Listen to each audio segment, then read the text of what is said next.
Жашоомдо Кыргыз-Түрк Манас университети албетте эң чоң бир орунду ээлейт. Себеби Кыргыз-Түрк Манас университети бир эле талим бербестен, билим бербестен мага жашоого болгон көз карашымды алмаштырды деп эсептейм. Анткени мен чет өлкөлөргө чыгып келдим. Ушул Мевлянага чыгып келген досторум менен баарлашып, алар менен маектешип, билим алмаштыра алдым. İnsan қатары бир эле билимдүү адам қатары эмес, инсандык сапаттарымы арттыра билдим.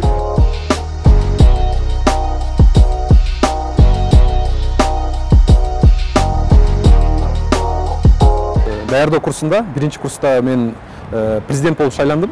Ошол мага бир кандайдыр бир түрдө өзүмдүн мүмкүнчүлүктөрүмү ачты, жана шыгымды ачты десем болот.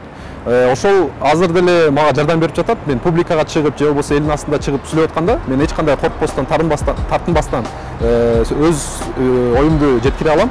Кыргыз-Түрк Манас университетинде ушундай шаңдуу, энергичный мындай балдар окуп жатканы мага кандайдыр бир мотивация берди да. Мен Германияга барып келдим, жана ошондой эле 3-курста аяктап жатып, ушул стажировкага барып келдим.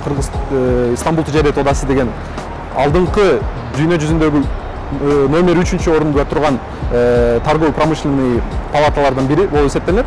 Ошол жака барып стажировка өтүп келдим, жана ошондой эле экономикалык конференция болду. Ошол жакта биринчи орунду алып, аябай мындай өзүмдү курчтатып, жакшыртып, мындай алдыга болгон максаттарыма жетүүгө мындай өбөлгө болду да.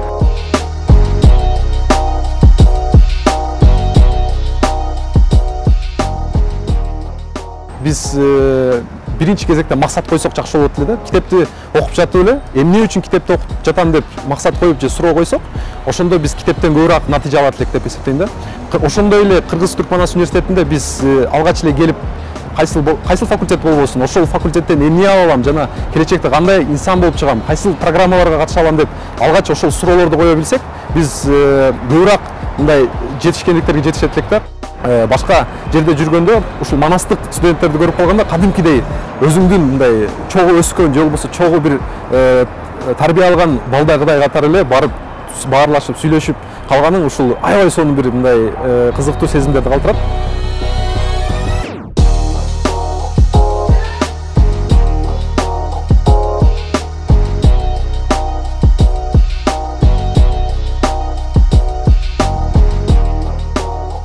Бардык мугалимдер жамаатына ийгилик каалайт элем.